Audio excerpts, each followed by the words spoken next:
Tonight, some stories begin with a memory so quiet it almost disappears, a moment lost in time, yet never truly gone, a world that changes again and again, leaving only traces behind, a life so small it seems unseen, yet filled with meaning, and a place that vanishes, not in a storm, but slowly through time itself. Some are remembered, some are forgotten, but not everything that fades is ever lost. So just listen and let these quiet, strange, and timeless stories carry you into sleep. Godfather's picture book, Godfather, could tell stories, so many of them, and such long ones.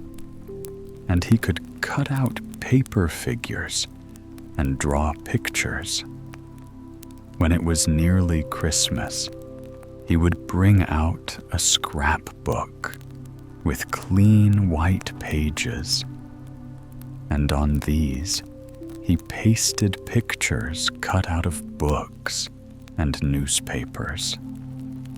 And if there weren't enough for the story he was going to tell, he drew them himself. When I was a little boy, I got several of these picture books, but the prettiest of them all was the one from that memorable year when gas replaced the old oil lamps in Copenhagen. And that was the inscription written on the first page. "We must take great care of this book," said father and mother, "and only bring it out on important occasions." But Godfather had written on the cover, "If you should tear the book, that's not a great wrong. Other little friends have done worse for ever so long." Best of all were the times when Godfather himself showed the book, read the verses and other writings in it, and told many things besides. Then the story would become a very real one. On the first page was a picture from the Flying Post, showing Copenhagen with its round tower and Our Lady's Church. On its left was pasted an old lantern on which was written "Train Oil," and on the right was a chandelier with "Gas" written on it. "See, that's the title page," said Godfather. "That's the beginning of the story you're going to hear. It could also be given as an entire play if one could perform it.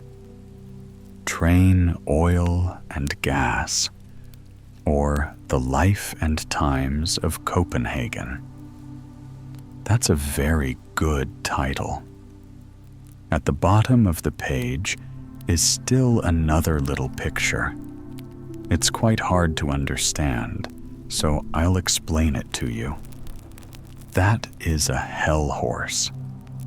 He shouldn't have come until the end of the book, but he has run on ahead to say that neither the beginning, nor the middle, nor the end is any good.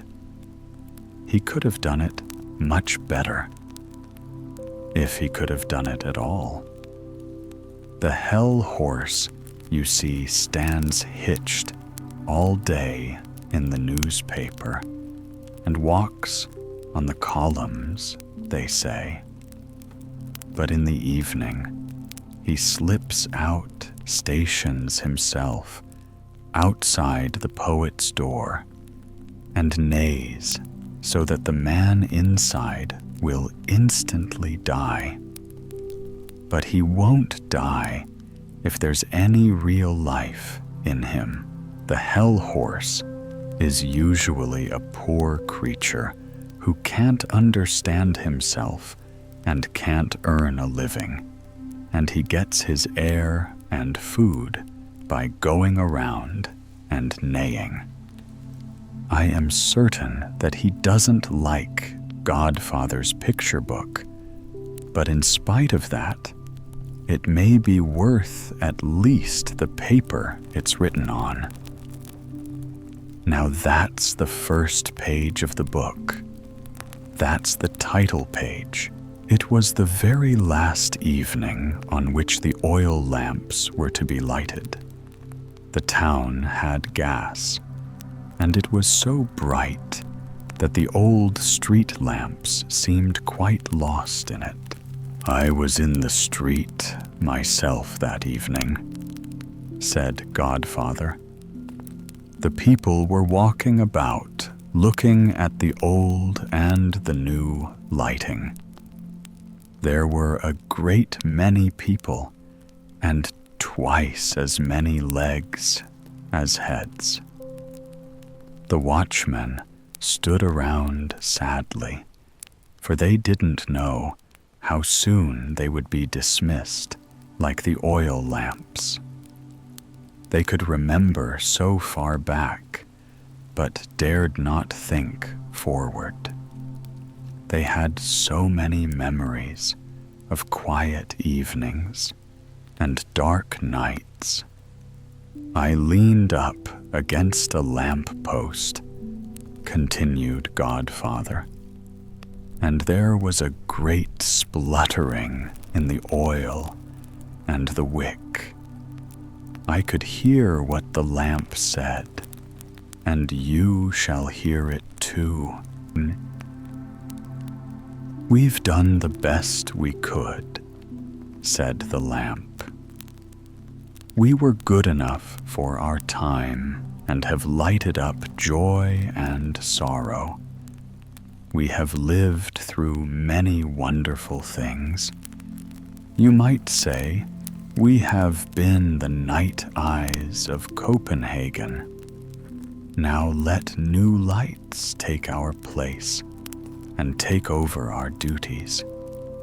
But how many years they'll shine and what they will light up remain to be seen. Indeed, they shine a little stronger than we old fellows. But that's nothing. When you're molded like a gas chandelier and have the connections they have, the one pours into the other. They have pipes going in all directions and can get strength from both inside the town and outside it. But each one of us oil lamps shines because of what he has in himself, and not because of any family connections. We and our ancestors have lighted Copenhagen from olden times, from immeasurably long ago.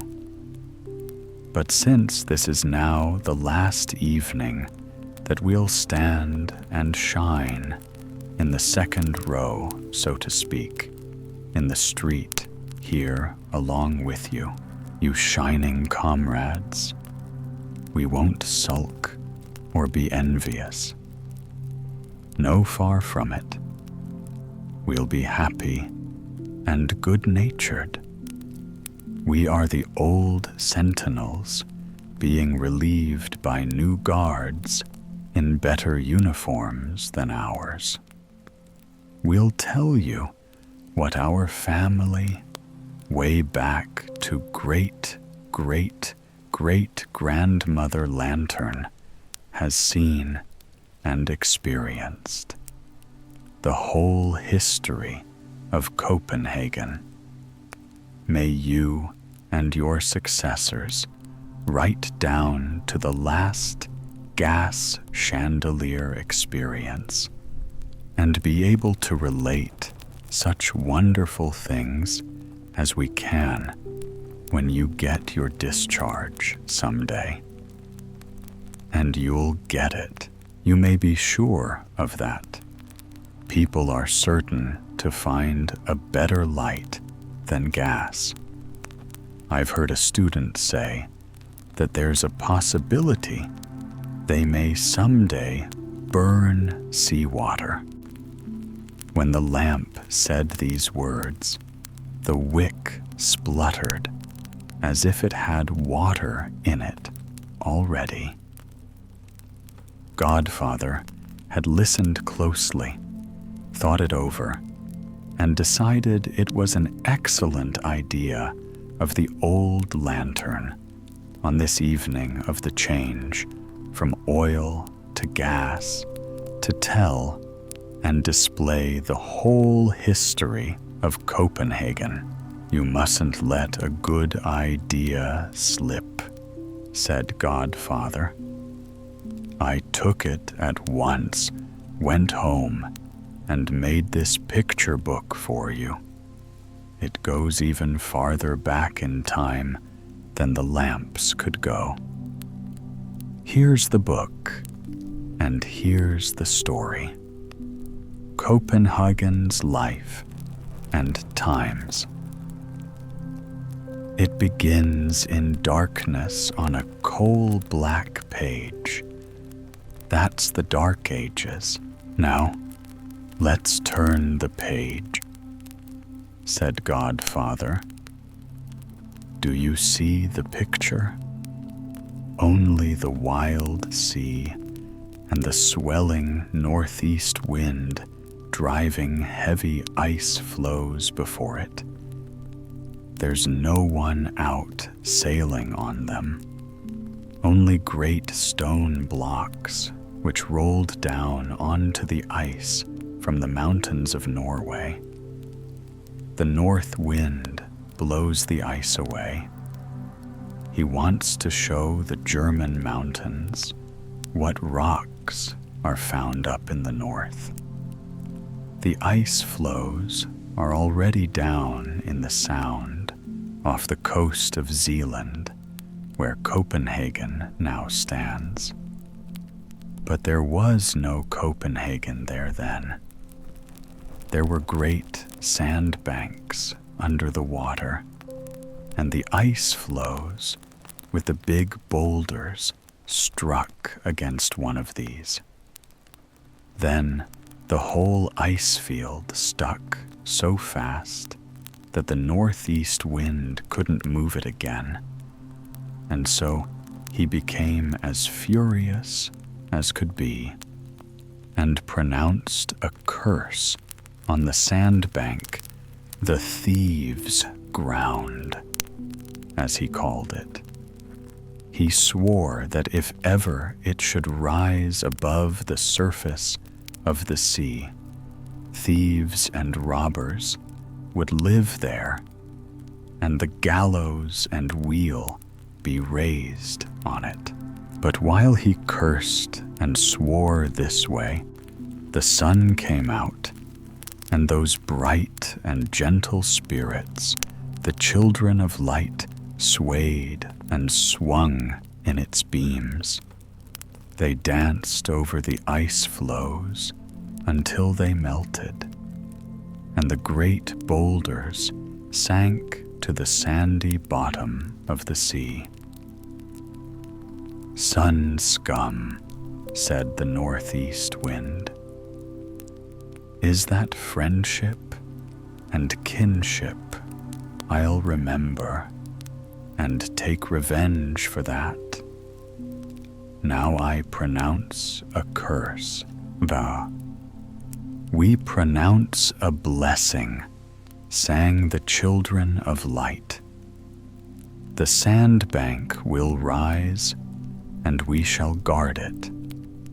Truth, goodness, and beauty shall dwell there. Stuff and nonsense, said the northeast wind. You see, the lantern knew nothing of all this, and therefore couldn't tell about it," said Godfather. "But I know it, and it's very important to the life and times of Copenhagen." "Now we'll turn the page," said Godfather.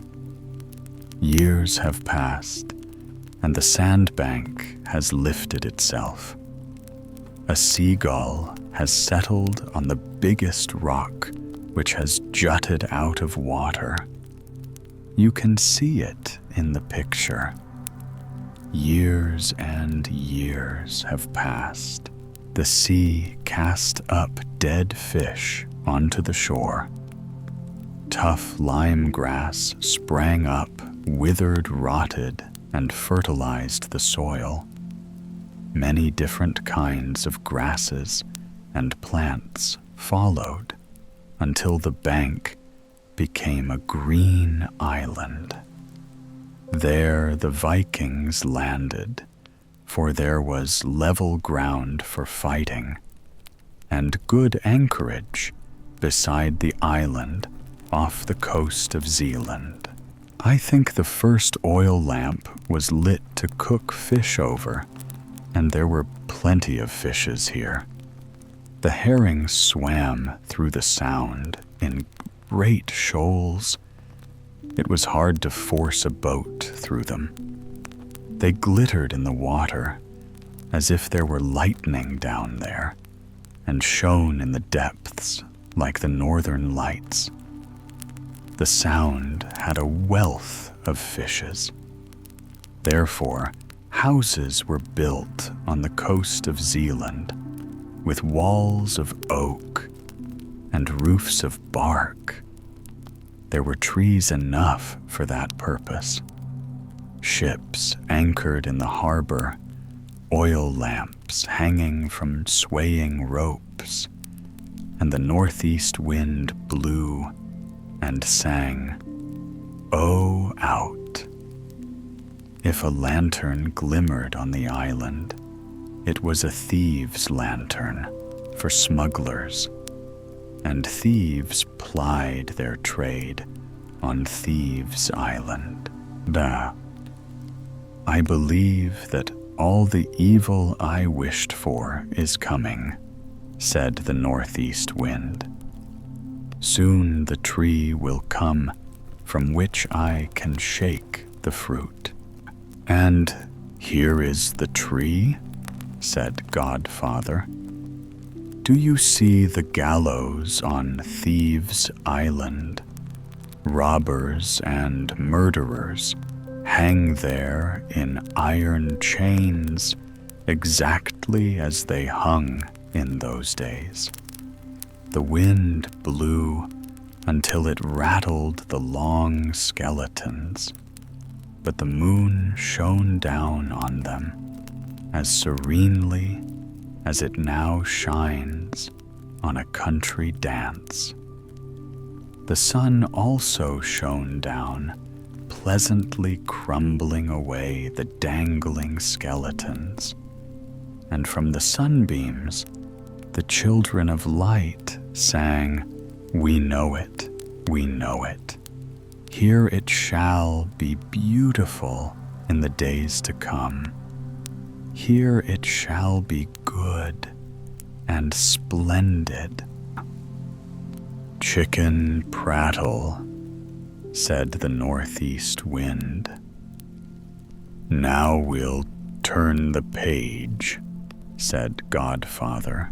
The bells were ringing in the town of Roskilde, where Bishop Absalon lived. He could both read his Bible and wield his sword. He had power and will. He wished to protect from assault the busy fishermen at the harbor, whose town had grown until it was now a market town. He sprinkled the unhallowed ground with holy water. Thus, Thieves' Island received the mark of honor. Masons and carpenters set to work on it. At the bishop's command, a building grew up, and the sunbeams kissed the red walls as they rose. There stood the house of Axel, the castle with its towers so stately and high, had balconies and stairs up to the sky. Boo, woo. The northeast wind huffed and puffed, but the castle stood unyielding, unroughed. And outside it lay the haven, the merchant's harbor, mermaid's bower amid seas of sheen, built beside groves of green. The foreigners came there and bought the wealth of fish, and built shops and houses with bladders for window panes, as glass was too expensive. Warehouses followed with gables and windlasses. See the old fellows sitting there in the shops. They dare not marry. They trade in ginger and pepper, the Pebers vende. The northeast wind whistled through the streets and lanes, sending the dust flying and tearing off a thatched roof. Cows and pigs wandered about in the street ditch. I shall tame and subdue them, said the northeast wind. I'll whistle around the houses and around Axel's house. I can't fail. They call it Gallows Castle on Thieves' Island. Then Godfather showed a picture of it, which he himself had drawn. On the wall were rows of stakes, and on every stake was the head of a captured pirate showing its teeth. That really happened, said Godfather, and it's worth hearing and worth knowing about. Bishop Absalon was in his bath, and through the thin walls he heard the arrival of a ship of freebooters. He instantly sprang out of the bath and into his ship blew his horn, and his crew assembled. The arrows shot into the backs of the robbers as they rowed desperately to escape. The arrows pierced into their hands, and there was no time to pull them out. Bishop Absalon caught everyone and cut their heads off, and every head was set up on the outer wall of the castle.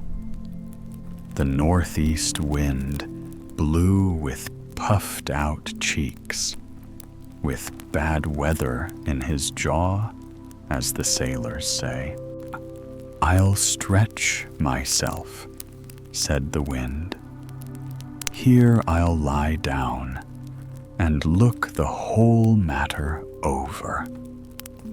It rested for hours, then blew for days. Years went past. The watchman appeared on the castle tower. He looked to the east, the west, the north, and the south.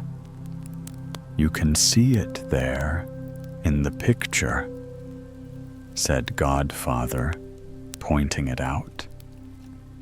You can see him there, but I'll tell you what he saw. There is open water from the wall of Steileborg right out to Kjöge Bay, and a broad channel over to the coast of Zealand.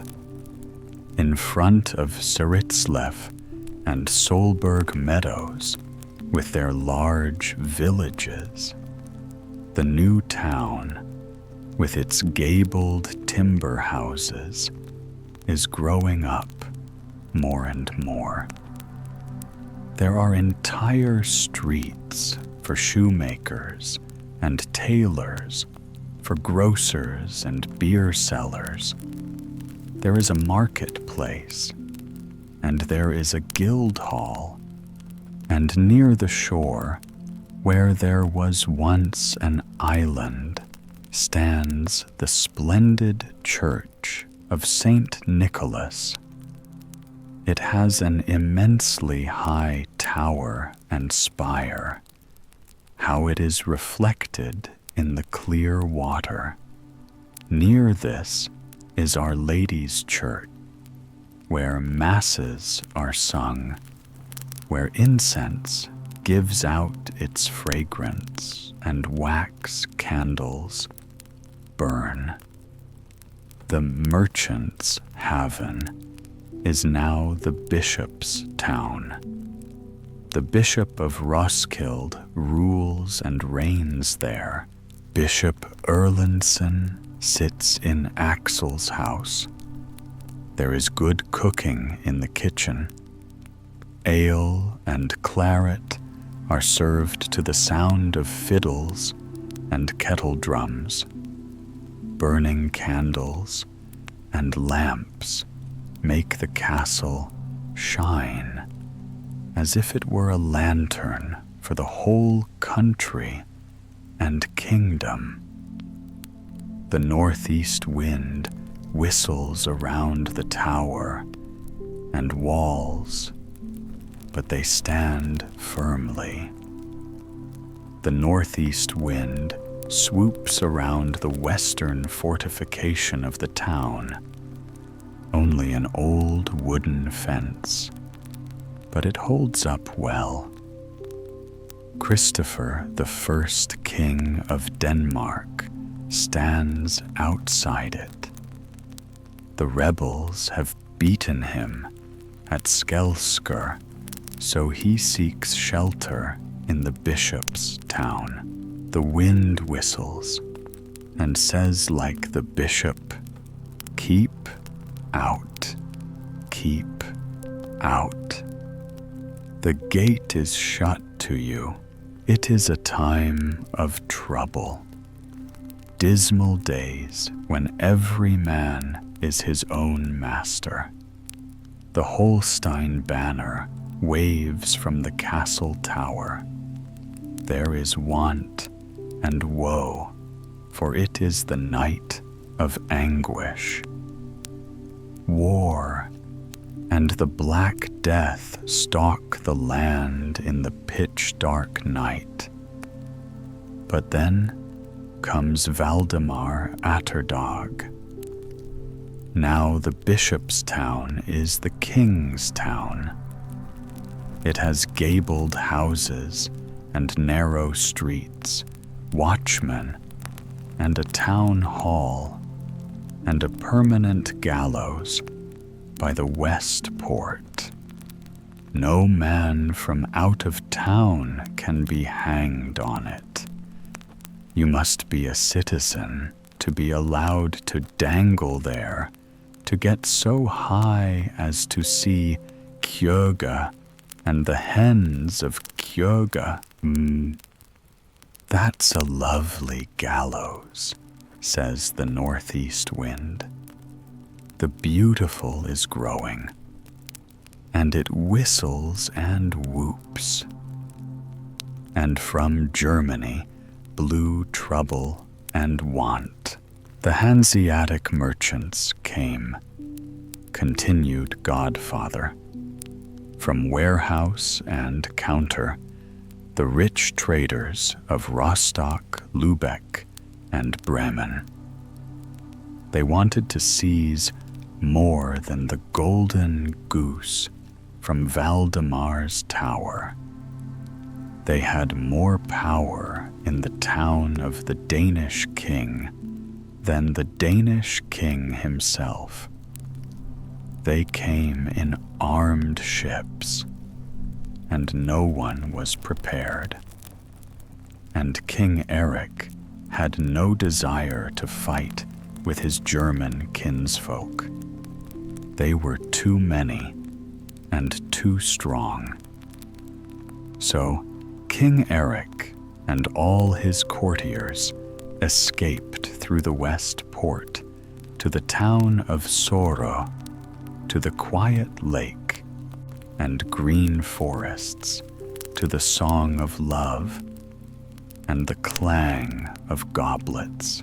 But there was one left behind in Copenhagen, a kingly heart and a kingly mind. Do you see this picture here? This young woman, so fine and tender, with sea blue eyes and yellow hair. It is the Queen of Denmark, Philippa, the English princess. She stayed in the distracted city where the townspeople swarmed in panic in the narrow lanes and streets with steep stairs, sheds and shops of lath and plaster.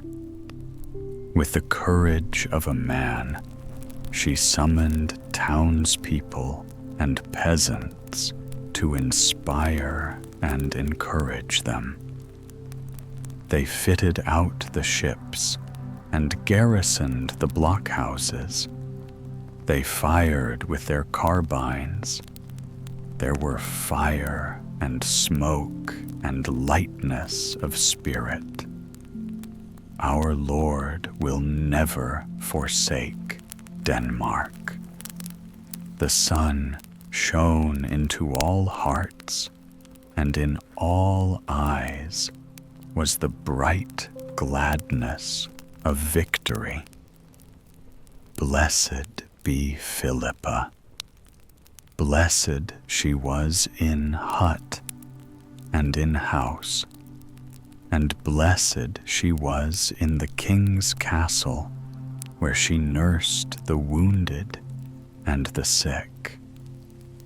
I have clipped a wreath and laid it around this picture, said Godfather. Blessed be Queen Philippa. Now we spring forward for years, said Godfather, and Copenhagen springs with us. King Christian I has been to Rome to receive the Pope's blessing, and has been greeted with honor and homage on the long journey. Here at home, he is building a hall of red brick. There shall be learning, there displaying itself in Latin. The poor man's children from plough and workshop can also come there to live upon alms, to attain the long black gown, and sing before the doors of citizens. Near the Hall of Learning, where everything is in Latin, is a little house where Danish rules in language and in customs. There is beer soup for early breakfast, and dinner is at 10 o'clock in the morning. The sun shines through small panes onto cupboards and bookcases. On the shelves are written treasures: Master Mikkel's Rosary and Godly Comedies, Henrik Harpestreng's Leech Book, and Denmark's Rhyming Chronicle by Brother Niels of Soro. Every Danish man should know these, says the master of the house, and he is the one to make them known. He is the Dutchman, Godfred van Gamen, Denmark's first printer, who practices the divine black art of printing. And the books enter the castle of the king and the houses of the citizens. Proverbs and songs are given immortality. Things that men dare not say, either in sorrow or in joy, are sung by the bird of folklore allegorically and yet clearly, for it flies free and wide through the common man's room and the knightly castle. It sits and twitters like a falcon on the hand of the noble lady. It steals in like a tiny mouse and squeaks in the dungeon of the enslaved peasant. Merely words, all of it, says the sharp northeast wind. It's the spring, say the sunbeams. See how the green buds are peeping out. Now we'll turn more pages in our picture book, said Godfather. How radiant Copenhagen is. There are tournaments and sports and splendid processions. Look at the gallant knights in armor and the noble ladies in silk and gold.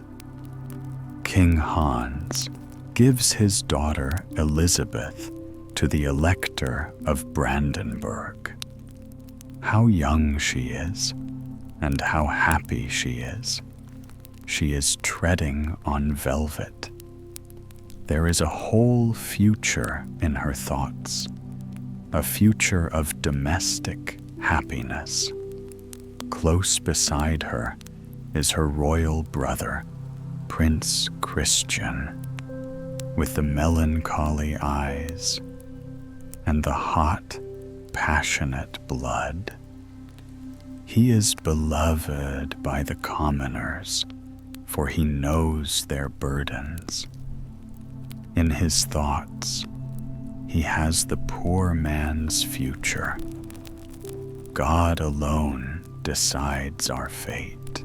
Now we'll turn another leaf in the picture book, said Godfather. The wind blows sharply and sings of the sharp sword, and this difficult time of trouble. It is an icy cold day in mid-April. Why is the crowd gathering outside the castle and before the old custom house where the king's ship lies with its sails and banners? People are crowded in the windows and on the roofs. There are sorrow and trouble, expectation and anxiety. They look toward the castle, now so still and empty, but where formerly there were torch dances in the gilded halls. They look at the balcony from which King Christian so often gazed out over the court bridge and down the narrow court bridge street to his dovelet, the little Dutch girl he brought from the town of Bergen. The shutters are bolted. As the crowd gazed toward the castle, the gate is opened and the drawbridge is let down. There comes King Christian with his faithful wife Elizabeth. She will not forsake her royal lord now, when he is so hard pressed. There is fire in his blood, and fire in his thoughts. He has wished to break with the olden times, to strike off the peasant's yoke, to do good to the commoners, to clip the wings of the greedy hawks. But they have been too much for him. He leaves his country and his kingdom to win allies and friends for himself abroad. His wife and loyal men go with him. Every eye is moist in this hour of parting. Voices are blended in the song of time against him and for him, a three-part choir. Listen to the words of the nobles. They are written and printed. Woe to you, Christian the wicked, the blood that poured out in the marketplace of Stockholm cries aloud and curses you. And the monk's cry echoes the same refrain. Be you cast off by God and by us. You have called hither the Lutheran doctrine. You have given it church and pulpit, and bid the tongue of the devil speak out. Woe to you, Christian the wicked. But the peasants and commoners weep, Christian beloved of the people. No longer may the peasant be sold like cattle or exchanged for a hunting hound. That law shall bear you witness. But the words of the poor man are only chaff before the wind. Now the ship sails past the castle, and the commoners line the ramparts so that they may once more see the royal galley sail. The time is long, the time is hard. Trust neither in friends nor in kinsmen. Uncle Frederick in the castle of Kiel would like to be King of Denmark.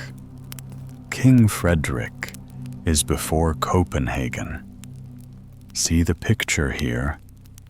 The faithful Copenhagen. Coal-black clouds are around it. In picture after picture, just look at each of them. It is all a resounding picture. It resounds still in song and story. Those heavy, hard, and bitter times during the long procession of years. How did it go with that wandering bird, King Christian? The birds have sung about it, and they fly far over distant lands and seas. Early in the spring, the stork came from the south across the land of Germany. It had seen what I will tell you now. I saw the fugitive King Christian crossing a heather, grown moor. He met a wretched cart drawn by only one horse. A woman sat in it, his sister, the Countess of Brandenburg. Faithful to the Lutheran religion, she had been exiled by her husband. And so on that dark heath, the exiled children of a king met. The time is hard. The time is long. Trust neither friend nor kinsman. The swallow came from Sonderborg Castle with a sad song. King Christian is betrayed. He sits in the dungeon tower, deep as a well. His heavy steps wear tracks in the stone floor, and his fingers leave their marks in the hard marble. Oh, what sorrow ever found such vent as that in the furrows of the stone. The fish-eagle has come from the tossing sea, which is open and free. A ship flies over it, bearing the brave Soren Norby from Fien. Fortune is with him, but fortune is as changeable as wind and weather. In Jutland and Finn, the crows and ravens scream, "We seek spoil. It is grand caw-caw. Here lie the bodies of horses and of men too." It is a time of trouble. It is during the Count of Oldenburg's war. The peasant raises his club, and the townsman his knife, and loudly they shout, "We shall slay the wolves and leave no cub of them alive." Clouds of smoke roll up from the burning towns. King Christian is a prisoner in Sonderborg Castle. He cannot escape or see the bitter distress of Copenhagen. On the North Common stands Christian III, where his father stood before him. Despair is in the city, and plague and famine. A ragged, emaciated woman sits reclined against the church wall. She is a corpse. 2 living children lie on her lap and can suck only blood from the dead breast.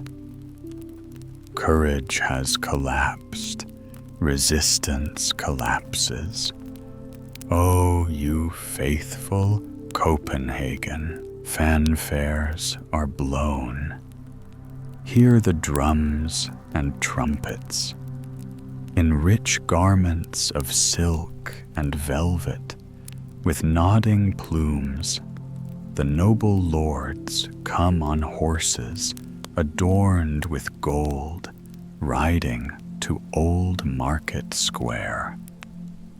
Is there a customary festivity or tournament?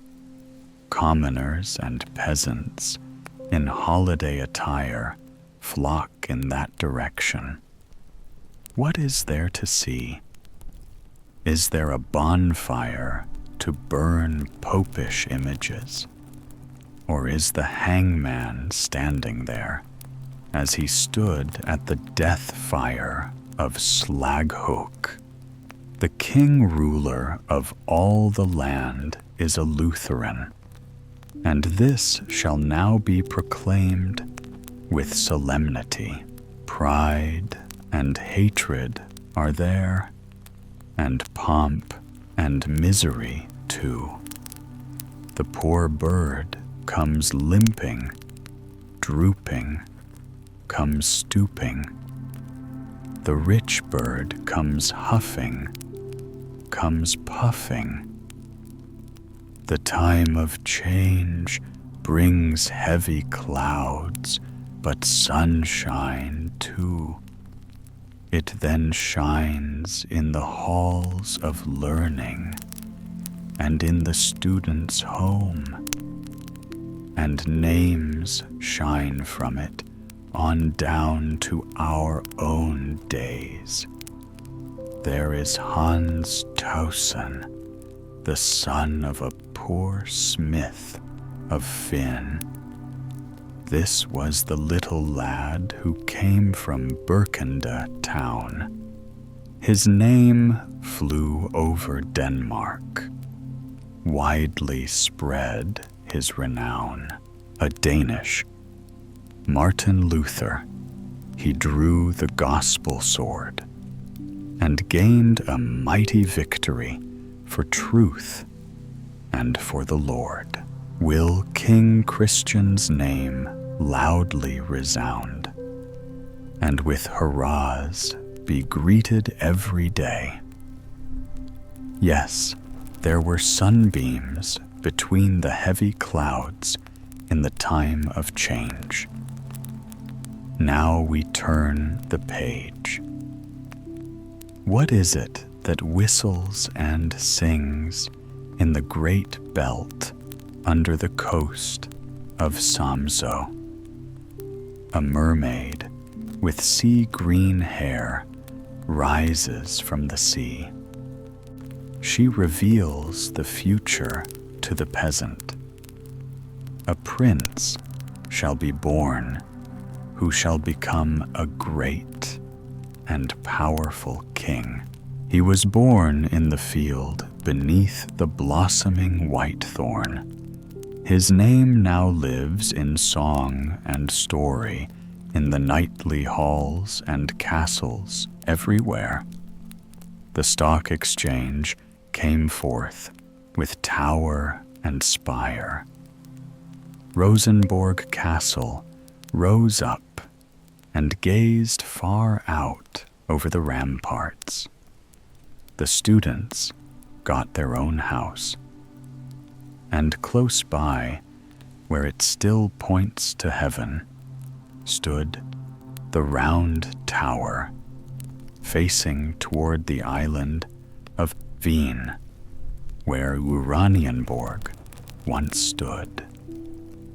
Its golden domes glittered in the moonlight, and the mermaids sang of the man who lived there, whom kings and sages visited, the master sage of noble blood, Tycho Brahe. He raised the name of Denmark so high that it was known with the stars of heaven in all the cultured lands of the earth. And Denmark turned him away. In his sorrow, he sang for comfort. Is not heaven everywhere? What more do I require? His song lives in the hearts of the people, like the mermaid's song about Christian IV. Now comes a page that you must look at carefully, said Godfather. There is picture after picture here, just as there is verse after verse in the old ballads. It is a song so happy in its beginning, so sorrowful at its close. A king's child is dancing in the castle of the king. How lovely she is to look at. She is sitting on the lap of Christian IV, his beloved daughter Eleanor. She grows in all the virtues and graces of a woman. The foremost among the nobles, Corfitz Ulfelt, is her betrothed. She is still only a child and is beaten by her stern governess. She complains of this to her sweetheart, and rightly too. How clever and cultured and learned she is. She can speak Latin and Greek, sing in Italian to her lute, and talk about the Pope and Martin Luther. Now, King Christian lies in the vault in Roskilde Cathedral, and Eleanor's brother is king. In the palace at Copenhagen, there are pomp and show. there are beauty and wit, and foremost is the queen herself, Sophie Amalie of Lüneburg. Who can guide her horse as cleverly as she? Who dances with such grace? Who can talk with such wisdom and wit as the Queen of Denmark, Eleanor Christine Ulfeldt? These are the words of the French ambassador. She surpasses all in beauty and wit.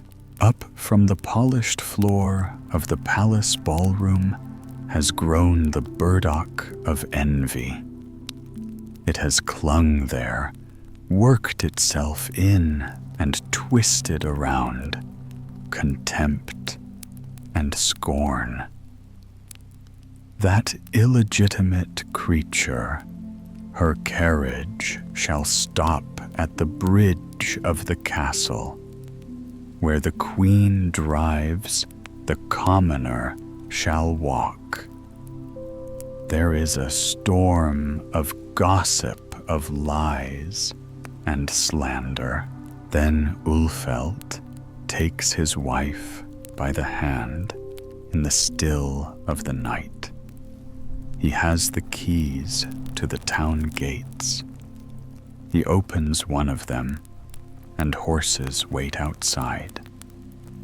They ride to the shore and sail to Sweden. Now let's turn the page, just as fortune turned itself for those two. It is autumn.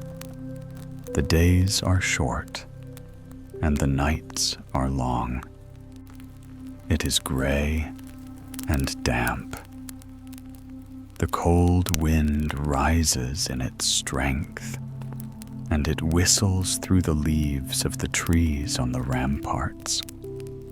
The leaves drop into Peter Ox's courtyard, empty and forsaken of its owners. The wind sweeps over Christianshavn, around the mansion of Kai Leika, which now is a penitentiary. He himself has been driven from home and honor. His escutcheon is smashed, and his effigy hung on the highest gallows. Thus is he punished for his thoughtless, frivolous words about the powerful Queen of Denmark. The wind pipes loudly as it rushes over the open space where the mansion of the Lord High Steward once stood. Only one stone of it is now left, and that I drove down here as a boulder on the floating ice, shrieks the wind. That stone stranded where since has grown Thieves' Island under my curse, and so it became a part of the mansion of Lord Ulfeldt, where his lady sang to the sounding lute and read Greek and Latin and bore herself proudly. Now only the stone is here, with its inscription, the traitor Corfitz Ulfeldt, in eternal scorn, shame, and disgrace. But where is the stately lady now? Hoo-ee-oo blows the wind with a piercing shriek. For many years she has been shut up in the blue tower behind the palace, where the sea water beats against the slimy walls. There is more smoke than warmth in the cell. Its tiny window is high up under the ceiling. In what discomfort and misery sits the adored child of Christian the Fourth, the daintiest of maids and matrons. Memory hangs curtains and tapestries on the smoke-blackened walls of her prison.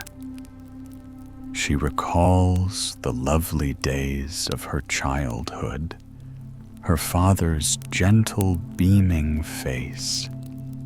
She recalls her splendid wedding, her days of pride, but also her days of misery in Holland, England, and Bornholm. Nothing seems too hard for wedded love to bear, and loyalty is not cause for shame or care. But he was with her in those days. Now she is alone, alone forever. She does not know his grave. No one knows it. Faithfulness to her husband was her only crime. For long and many years she sat there while life went on outside. Life never pauses, but we will for a moment here and think of her and the words of the song. I keep my promise to my husband still, in want and dire need, and always will. Now, do you see this picture here? Said Godfather. It's winter, and the frost has thrown a bridge of ice between Lolland and Finn. A bridge for Carl Gustav, who pushes on unchecked. There are plundering and burning fear and want throughout the whole land. Now the Swedes are encamped before Copenhagen. It is bitterly cold, and the snow is blinding, but true to their king and themselves, men and women stand ready to fight. Every tradesman, shopman, student, and schoolmaster is on the ramparts, ready to guard and defend, with no fear of the red-hot cannonballs.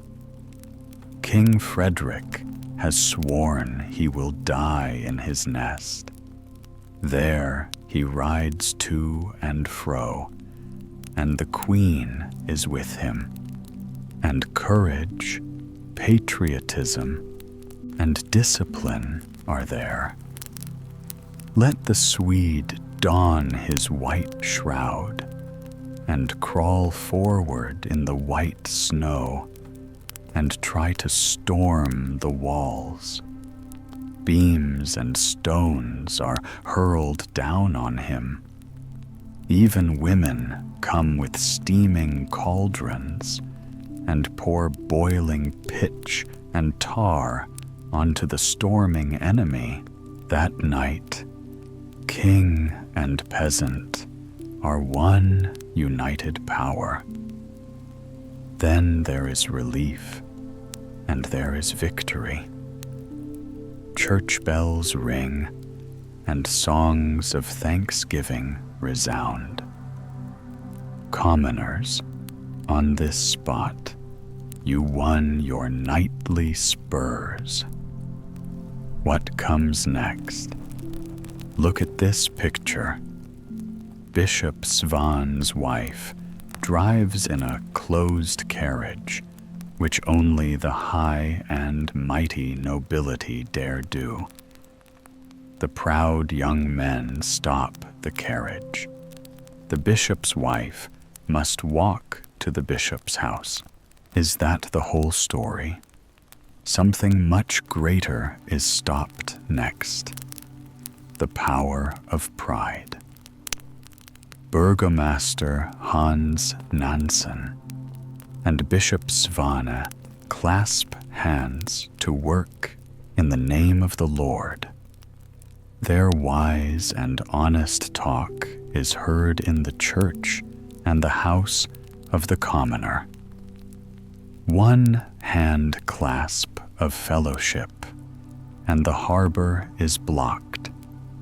The gates are locked, and the alarm bell rings. Power is granted to the king alone, who remains in his nest in the hour of peril. He governs and rules over great and small. It is the time of absolute monarchy. Now let's turn the page and time with it. Hallow, hallow, hallow.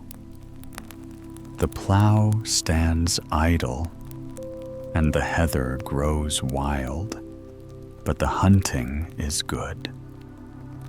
Hallow, hallow. Listen to the sounding horn and the baying hounds. See the huntsman, and look at the young and gay king himself. Christian the Fifth. There is merrymaking in palace and in town. In the halls are wax lights, in the courtyards, torches, and in the streets of the town are new lamps. Everything is so new. Favors and gifts go to the barons and counts of the new nobility brought in from Germany. Nothing is accepted now except titles and rank and the German language. But then there sounds a voice that is truly Danish, the voice of the weaver's son, who is now a bishop. It is the voice of Kingo singing his beautiful psalms. There is another commoner's son, this time the son of a vintner, whose thoughts shine forth in law and justice. His book of laws has become gold ground for the king's name and will stand for ages to come. That commoner's son, the greatest man in the land, receives a coat of arms, and enemies as well, so that the sword of the executioner is raised over the head of Griffenfeld. But mercy is granted with life imprisonment, and he is banished to a rocky islet off the coast of Trondheim, Munkholm, Denmark's St. Helena. But the dance continues merrily in the palace hall. There are splendor and pomp there, and courtiers and ladies dance to lively music. Now these are the times of Frederick the Fourth. See the proud ships with their flags of victory.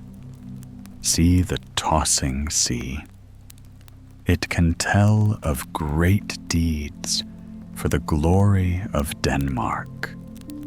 We remember the victorious Sehested and Gildenløve. We remember Hvitfeldt, who blew up his ship to save the Danish fleet and flew to heaven with Dannebrog. We think of the struggles of those ages and of the hero who sprang to the defense of Denmark from the mountains of Norway, Peder Tordenskjold. Across the surging sea, his name thunders from country to country. Lightning flashed through the powder dust. A thunderbolt roared through the whispering age. A tailor's boy jumped down from the tailor's table. From Norway's coast, he sailed a little sloop. And over northern seas, there flew again the Viking spirit, youthful and clad in steel. Then a fresh breeze blew from the coast of Greenland, bringing a gentle fragrance, as if from the land of Bethlehem. It brought tidings of the gospel light kindled by Hans Egede and his wife. So this half page has a golden ground, but the other half, which means sorrow, is ashen gray with black specks as from fire and disease and pestilence. The plague is raging in Copenhagen. The streets are empty. The doors are barred, and where crosses are chalked on them, the plague is inside. But where the cross is black, all within are dead. The bodies are carried away by night with no tolling bell. The half-dead in the streets are taken with them. Funeral wagons rumble piled with corpses. But from the taverns sound the horrid songs and wild shrieks of the drunkards. They try to forget they're bitter in drink. They want to forget and end. Yes, everything comes to an end. The page ends here with the second time of distress and trial for Copenhagen. King Frederick IV is still alive. The course of the years has turned his hair gray. From the window of his palace, he looks out on the stormy weather of late winter. In a little house near the West Gate, a boy is playing with his ball. It bounces up into the loft. The child takes a candle and goes up to seek it, but he sets fire to the little house, to the whole street. The fire leaps into the air so that the clouds themselves reflect it. See how the flames grow higher. There is food for the fire, hay and straw, bacon and tar piles of firewood for winter. And it all burns. There is weeping, shrieking. There is great panic. The old king rides through the tumult, commanding and encouraging. There is blowing up with gunpowder and the tearing down of houses. Now the fire has swept into the north quarter, and the churches are burning St. Peter's and Our Lady's. Listen to the bells playing their last tune. Turn from us thy wrath, O Lord God of mercy, of mercy. Only the round tower and the castle are left standing with smoking ruins about them. King Frederick is kind to the people. He is a friend to the homeless. He comforts and feeds them and is with them constantly. Blessed be Frederick IV. Now look at this page. See that gilded carriage with footmen around it, and armed riders before and behind it, coming from the castle where an iron chain is stretched to keep the people from coming too near. Every common man must cross the square with bare head, and therefore few are seen there. They avoid the place. There comes one now, with downcast eyes, and with hat in hand, and he is the one man of that time whom we can name with pride. His voice, like a cleansing storm wind, rang to sunshine in the days which yet were to come. Then smuggled in tunes like grasshoppers sprang, in haste to return to where they were from. Witty and humorous, that is Ludwig Holberg. The Danish stage. The castle of his greatness has been closed, as if it were the dwelling place of shame. All merriment is banished.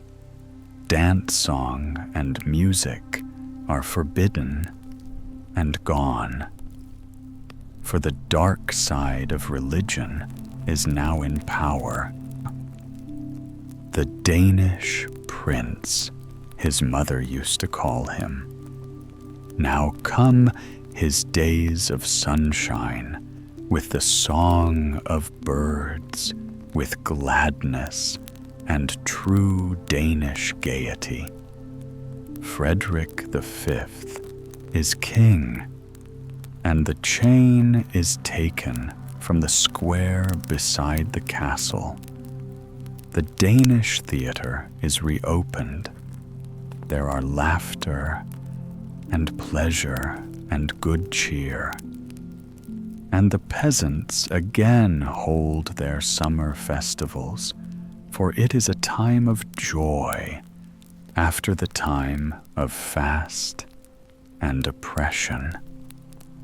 The beautiful lives again blossoming and bearing fruit in sound color and creative art.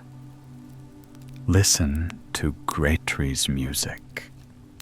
Watch Londemann's acting, and Denmark's. Queen loves all that is Danish. God in his heaven, bless you, beautiful and gentle Louise of England. The sunbeams sing in spirited chorus about the queens of Denmark. Philippa, Elizabeth, Louise. The earthly shells have long been buried, but the souls live, and the names live. England again sends a royal bride, Matilde, so young and so soon forsaken. In days to come, poets will sing of your youthful heart and your hours of trail, and song has an indescribable power through all times and all peoples. See the burning of the castle of King Christian. They try to save the best they can find. Look at the men from the dockyard dragging away a basket of silverware and precious things, a great treasure. But suddenly, through an open door, where the flames are brightest, they see a bronze bust of King Christian IV. Then they cast aside the treasure they are rescuing. His image means so much more to them that it must be saved regardless of how heavy it may be to carry. They know him from the song of Ewald and the beautiful melody of Hartmann.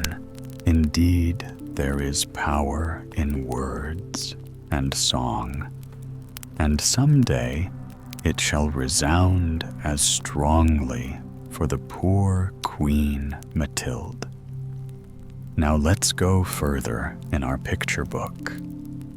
On Ulfeldt's place stood the stone of shame, and where in the world is there one like it? By the west gate a column was raised, and how many in the world are there like it? The sunbeams kissed the boulder foundation of the column of freedom. All church bells rang, and the flags waved, and the people cheered for Crown Prince Frederick. The names of Bernstorff, Reventlow, Kolbjornsen were held in the hearts and were on the lips of old and young. With bright eyes and grateful hearts, they read the blessed inscription on the column. The king has decreed that serfdom shall cease, the agrarian laws be set in order and enforced, so that the free peasant may become brave and enlightened, diligent, and good, a worthy and happy citizen. What a sunny day summer is in town. The spirits of light sang, the good is growing, the beautiful is growing. Soon the stone on Ulfeldt's place shall fall, but the column of freedom shall stand in the sunlight, blessed by God, king, and people. We have an ancient highway. It goes to the ends of the earth. There, in the open sea, open for friend and foe, was the foe. The mighty English fleet sailed up. A great power came against a little one. The battle was hard, but the people were valiant. Each stood firm, untiring, held his place, stood and fought until death's embrace. They won the admiration of the enemy and inspired the poets of Denmark. The day of that battle is still commemorated with unfurled banners. Denmark's glorious 2nd of April. The Maundy Thursday battle at Copenhagen Harbor. Years passed. A fleet was seen in Øresund. Was it bound for Russia or for Denmark? No one knew, not even those on board the ships. There is a legend in the hearts of the people which tells that on that morning in Øresund, when the sealed orders were opened, and the instructions to destroy the Danish fleet were read, a young captain stepped forward, a son of Britain, noble in word and deed. I swore, he said, that I would fight for England's flag to my death in open and honorable battle, but not overpower the weak. And with that, he jumped overboard. The fleet sailed toward Copenhagen, just the same, but far from the place where the battle was to be lay he the captain, and unknown is his name, an ice-cold corpse in the dark blue sea. Shoreward he drifted until Swedish men, fishing beneath the stars with their nets, found him, bore him to shore, and then cast dice to win his epaulets. The enemy made for Copenhagen. The town was soon in flames. We lost our fleet, but not our courage and faith in God. He casteth down, but he raiseth again. Our wounds healed as those of the warriors in Valhalla. The history of Copenhagen is rich in consolation. Our faith from the beginning of time to the end is that our Lord is Denmark's friend. If we hold firmly, he will hold too, and tomorrow the sun will shine on you. Soon the sun did shine on the rebuilt city, on the rich cornfields, and on the skill and art of our people. It was blessed summer day of peace when poetry raised her Fata Morgana, so rich in color, through the words of Eulenschläger. And a great discovery was made in science.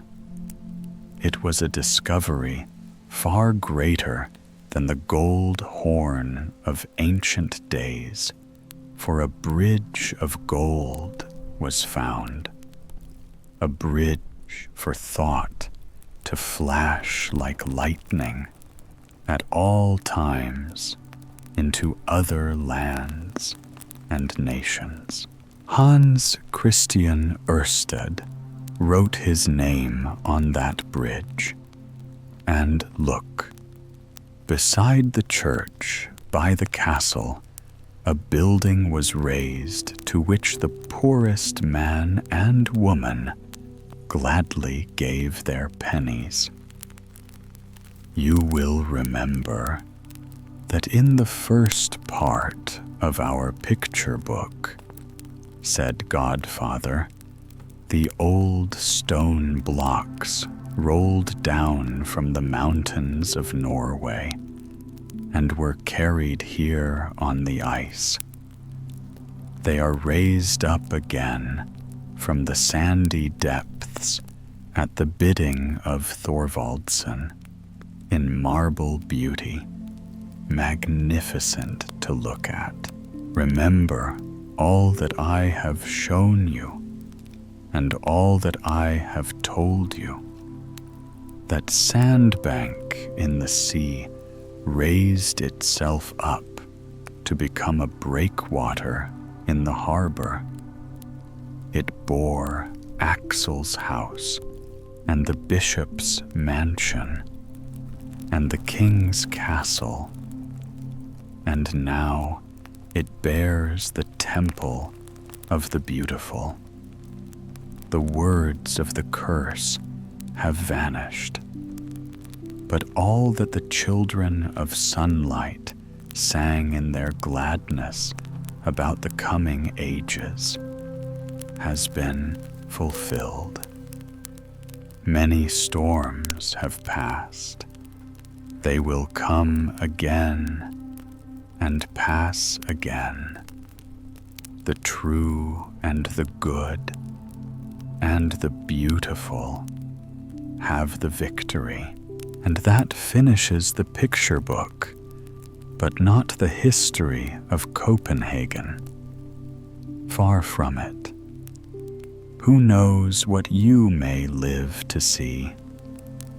It has often looked black, and storms have raged, but the sunshine has never been blown away. It remains, and stronger yet than the brightest sunshine is God our Lord reigns over more than Copenhagen. That is what Godfather said as he gave me the book. His eyes were shining. He was so certain of it all.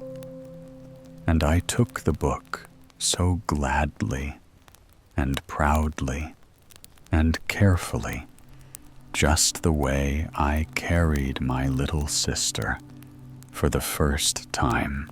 And Godfather said, "You're quite welcome to show your picture book to people, and you may also tell them that I made it, pasted it, and drew the whole thing.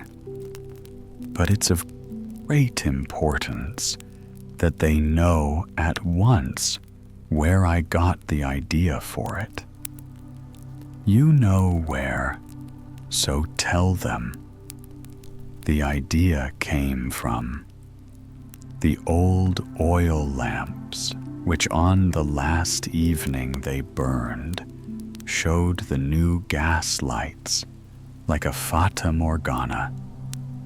Everything that had been seen from the time the first lamp was lit at the harbor until that evening, when Copenhagen was lighted with both oil and gas.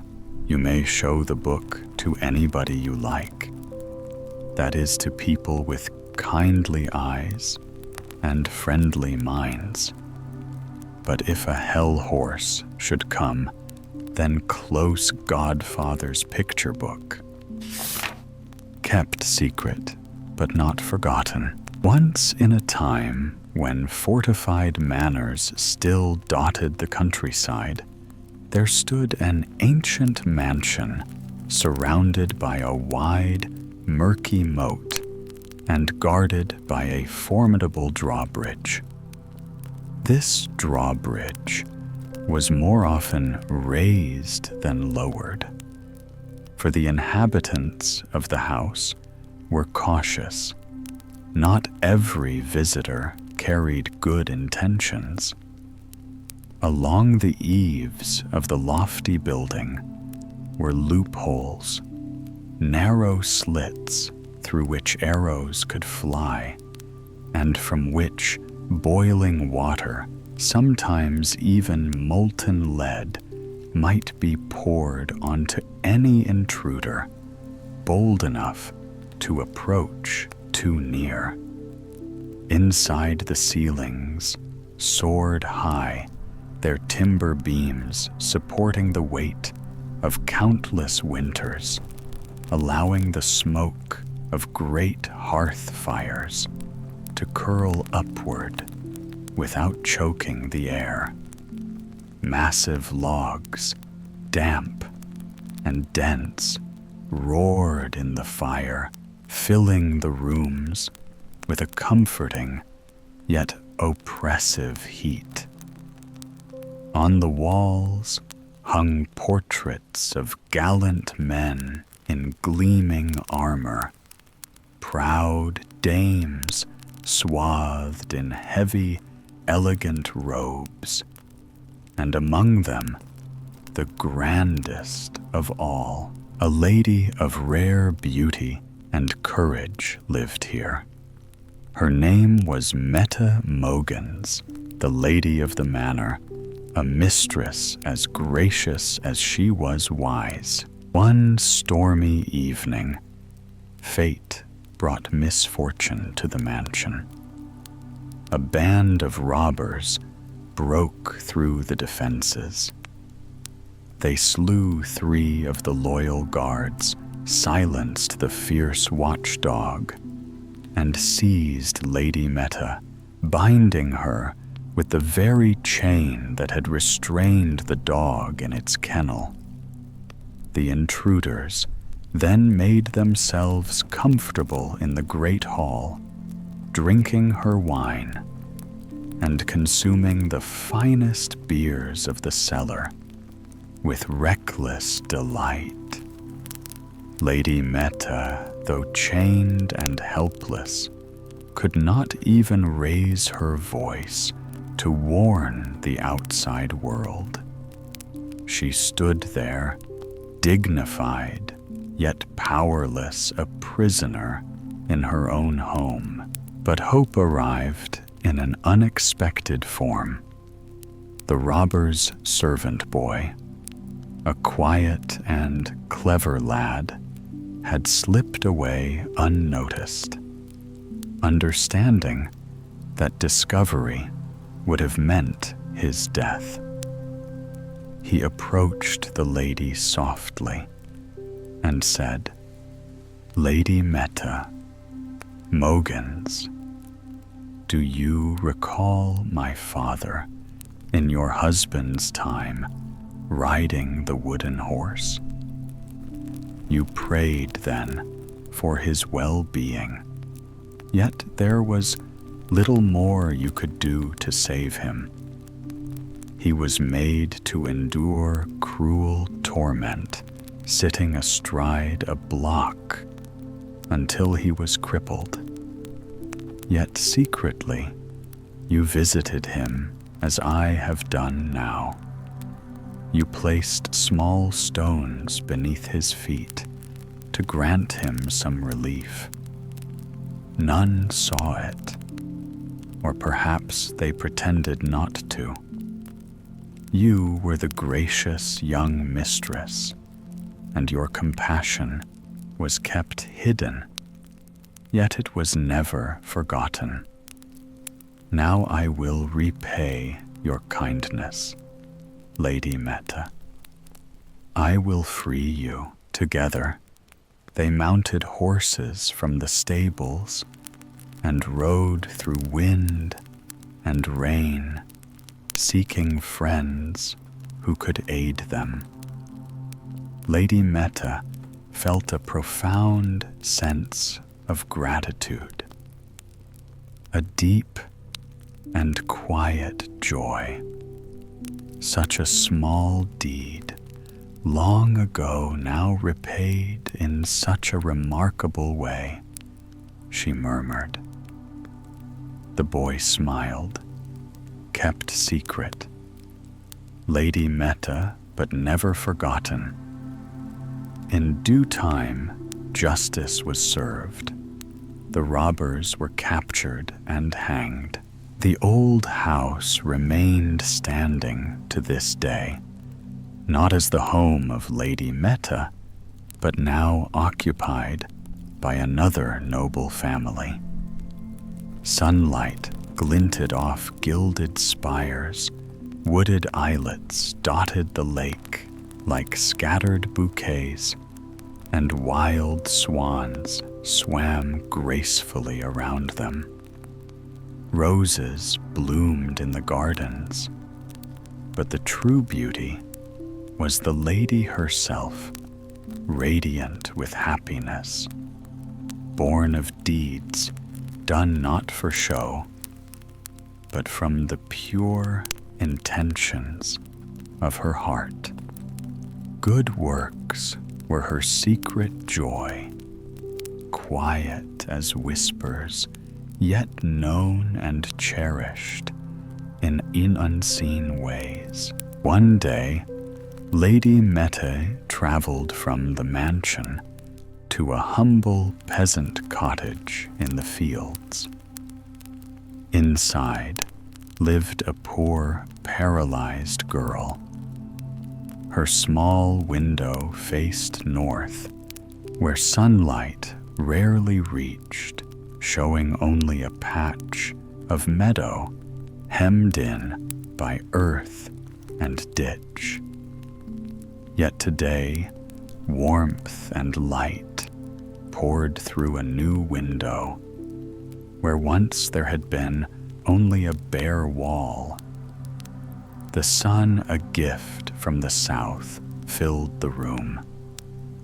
The girl sat in that radiance, gazing at the woods and streams beyond.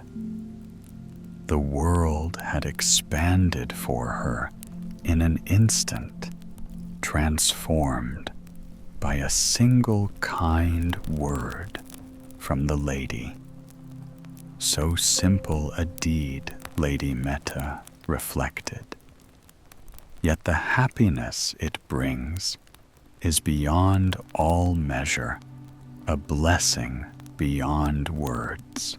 And so she continued visiting the poor, remembering the afflicted in both humble cottages and grand homes. Her acts of charity were discreet, hidden from the eyes of the world. Yet in heaven, they were treasured, kept secret, but never forgotten. In another part of the city, an old house with many chambers and halls stood quietly. We shall linger, not in its grand rooms, but in its kitchen. Here all is tidy and bright. Copper pots gleam the table, polished the sink, spotless as though freshly scrubbed. The work of a devoted maid who still found time to adorn herself in her best dress, the black bow on her cap signaling mourning. She had no close kin to mourn, no father, no mother, no lover. She was poor, and yet rich in love, once shared with a young man of humble means. Once engaged, they cherished each other deeply, but circumstance pulled them apart. Do what will secure your happiness, she had told him, urging him toward a wealthy widow who offered security. Years passed. She met him again in the street. He looked pale and weary.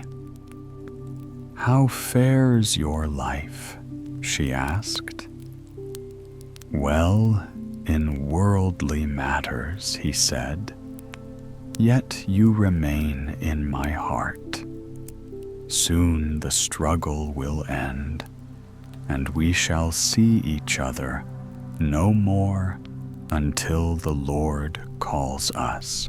Days later, the news came he had passed away. He left behind a wife and 3 stepchildren. The maid wore mourning, the black bow on her cap, a testament to grief quietly held, kept secret, yet indelibly remembered. 3 tales, like leaves sprouting from the same stalk, each illustrating the quiet power of goodness, of deeds done without witness, yet treasured in the heart and by the Lord. And in the book of the heart, there are countless more such leaves kept secret, yet never forgotten. Vänö and Glänö, near the wind-swept coast of Zealand, not far from the stately Holsteinborg castle, there once lay 2 small wooded islands, Vänö and Glänö. Each island bore its own villages, quaint farmhouses, modest churches, and fields where the farmers worked from dawn to dusk. They were close to the mainland, and even closer to one another, as if the sea had only parted them by a narrow channel of water. In those days, travelers and fishermen alike would often speak of the islands as twin siblings bound together by tides and time. Today, however, only one of these cherished islands remains, and the memory of the other has become like a dream half remembered. One fateful night, a tempest of unprecedented fury arose. The wind tore across the waters with the rage of 1,000 storms, and the ocean climbed higher than anyone could recall in living memory. Waves crashed and roared as if the world itself were being torn asunder. The air carried the clamor of destruction. It seemed as though the heavens had opened and the earth groaned beneath the fury. Even the church bells, which once rang only to call the faithful to prayer, began to swing wildly in their towers and peal without the touch of human hands. And so it was that Vänö vanished that night, swallowed by the ocean, as if it had never been more than a figment of the imagination. Yet those who had spent their lives along the coast knew that it was not truly gone. On many a quiet summer night, when the waters lay calm and low, and the fisherman rowed gently in his boat to catch eel by the torchlight, he could catch a glimpse of Vänö far below the surface. There it lay, submerged but intact, with its white church tower and the tall, solemn walls of its little church, as though it were waiting patiently for the day it might rise again. The old saying, Vänö is waiting to take Glänö, was recalled as he peered into the depths. And sometimes, when the water was especially still, he thought he could hear the bells tolling. But in truth, it was the clamor of wild swans that had gathered upon the hidden island, their voices carrying across the water in tones that eerily resembled the distant peal of a church bell. There remained for many years a number of elderly folk on Glänö who remembered that storm with vivid clarity. They recalled riding across the shallow channel between the islands at ebb tide, their small carts or wagons carrying them safely, while the water reached only the middles of the wheels. It was as natural then as crossing from the Zealand coast to Glänö is now. And so, the phrase Vänö is waiting to take Glänö became more than just a warning. It became a certainty for all the children who lay awake during stormy nights. They would whisper the Lord's Prayer eyes wide in fear, imagining the moment when the submerged island might call forth its twin.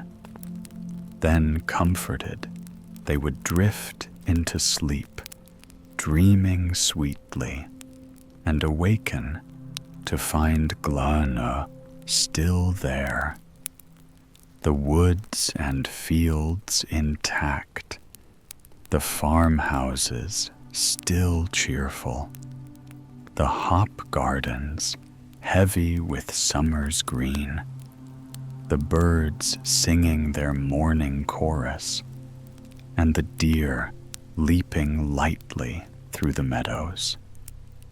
Even the gophers, burrowing deep beneath the soil, could not smell the sea, however far they tunneled. Yet, though life on Glänö continued, its days were as all things are numbered. No one could say precisely how many years it would endure. Only that one morning, the island as it had always been would cease to exist. Perhaps you yourself once stood along its shores, watching the wild swans resting between Zealand and Glänö, while a small sailboat glided by the wooded shore. Perhaps you too had crossed the shallows at low tide, feeling the horses splash through the water as the wagon wheels churned. Then you went your way, journeyed far into the world, and years later returned to find familiar sights changed. Now the woods still surround a broad green meadow, fragrant with hay, stacked neatly before the farmhouses, the fields lush and alive.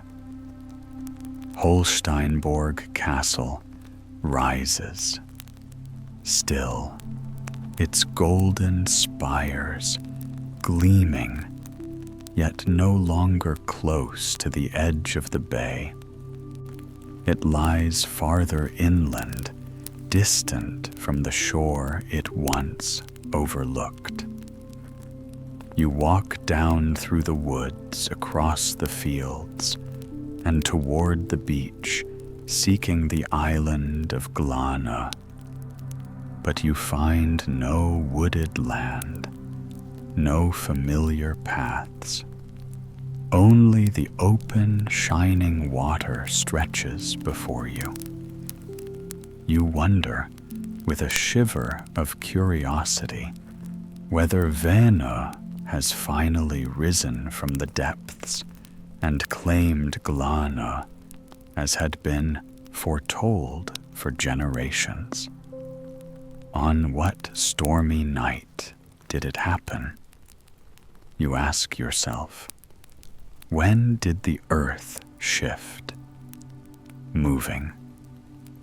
Holsteinborg Castle, so far from the water's edge. The truth is quieter, simpler, and perhaps even more remarkable than the legend. There was no stormy night that brought destruction, no secret submersion. Instead, human skill, patience, and industry shaped the fate of the land.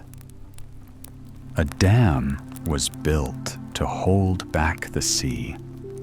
The water was drained, and the island of Glänö was bound firmly to Zealand, transformed from a solitary isle into part of the mainland.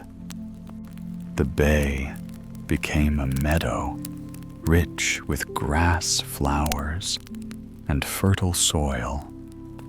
The woods thrived, the farmhouses prospered, and the castle stood steadfast as it always had. It was not Vänö that took Glänö. It was the ingenuity and labor of humankind that claimed the land from the ocean and shaped it for generations to come. So the records declare, and the truth endures. Glänö Island, as a separate floating land, exists no longer. Yet beneath the waters of memory, Vänö still waits, its white church tower, glimpsed in the depths, a reminder of the mysteries that lie just beyond the shore, and of the stories that continue to rise like swans above the waves. The little green ones, a rose tree, drooped sadly in the window, its branches once vibrant and adorned with blooms, now appearing frail and weary.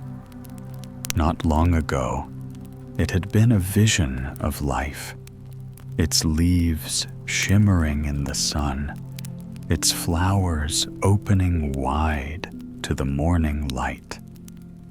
But now, something was clearly amiss. A curious army had claimed it as their own, a regiment of tiny invaders, each clad in immaculate green uniforms, moving with precision along the stems and petals. I leaned closer to observe, and by chance spoke to one of these green soldiers. Astonishingly, he was only 3 days old, yet already a grandfather, carrying the wisdom of his lineage in his minuscule frame. And what he told me, oh, every word of it rang true. He spoke of himself, his comrades, and the grand design of their lives. Listen well, for the tale is as strange as it is marvelous. We are, without doubt, the most peculiar regiment of creatures to grace this earth. Our young are born in the gentle warmth of summer, when the days are long and pleasant. Betrothals are immediate, and weddings follow swiftly, as if dictated by the sun itself.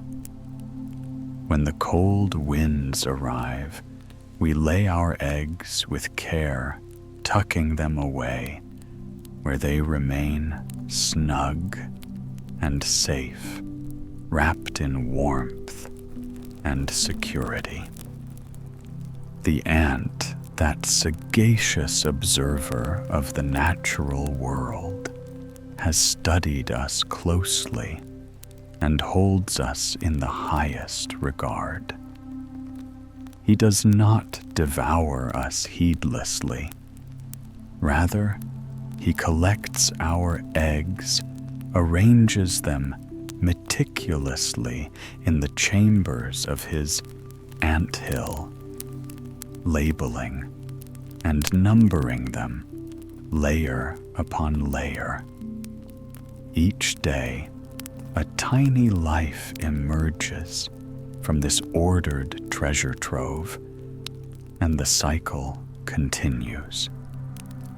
We, the Green Regiment, are tended with astonishing care, kept in stables, pinched, milked, and eventually we pass away. Yet it is not sorrow, but joy, for our lives are purposeful and celebrated. The ants, in their wisdom, have bestowed upon us the most charming name, Little milch cows. He paused a moment, his tiny antennae twitching, and I could sense both pride and indignation in his voice. All creatures of discernment, those who truly understand nature, call us by this respectful title. But humans, alas, possess no such wisdom. They brand us with a name so cruel, so utterly vile, that it would embitter any soul to hear it. Could you, kind observer, not write a protest on our behalf? Could you not correct these misguided humans? Teach them respect. They peer at us with envious eyes, shaking their heads in disapproval, merely because we eat the tender leaves of a rose. Yet they themselves consume all that grows and flourishes, heedless of care or artistry. They dare give us a name so grotesque, so abhorrent, that even speaking it makes my very heart quiver. But no, I shall not utter it, not while in uniform, which I wear with unbroken pride for every moment of my existence. He leaned closer, as if to share a secret. I was born upon a rose leaf, and so was my regiment. The rose tree sustains us, yet we too give life to it, for we are creatures of a higher order in our own way. Humans, however, despise us.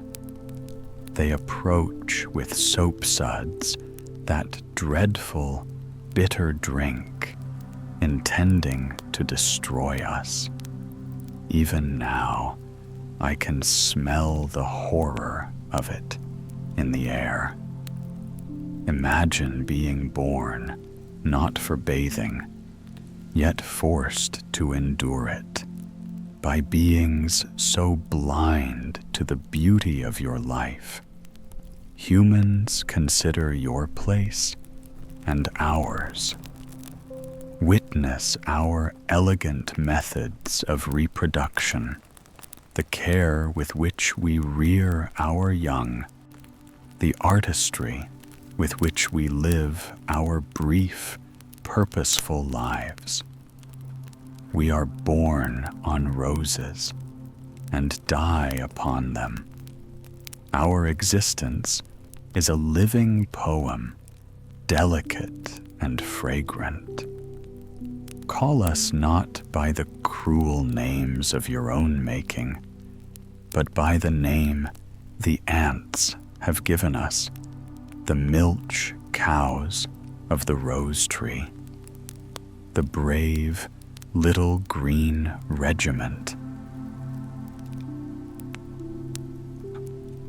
I, the observer, stood rooted in wonder, gazing at the drooping tree and its diligent occupants, my heart softened by their plea. I had come armed with soap and water, intending to wash them away, yet I could not bring myself to do it. Instead, I would let the soapsuds become playful bubbles shimmering in the sunlight. Ah, what a spectacle! Each bubble swelled with iridescent colors, reflecting the roses, the green soldiers, and the very air around them. One bubble grew so perfectly round and radiant that it seemed to hold a silver pearl within its fragile sphere. It swayed gently in the breeze, drifted toward the open door, and Poppet burst with a soft, tinkling whisper, and lo, the door swung wide, and there she stood, Mother, fairy tale herself, resplendent and wise, her eyes twinkling with mirth and knowledge. She gazed at the tiny creatures, then turned to me with a gentle smile. Yes, yes, she said, you may marvel at their lives, but do not fear the truth. You must call things by their proper names. And so, those delicate, industrious little beings, the green soldiers of the rose tree, are known in the ordinary world as tree lice. Do not shrink from reality, even in a fairy tale, for truth has its own magic, and respect for life is the highest enchantment of all.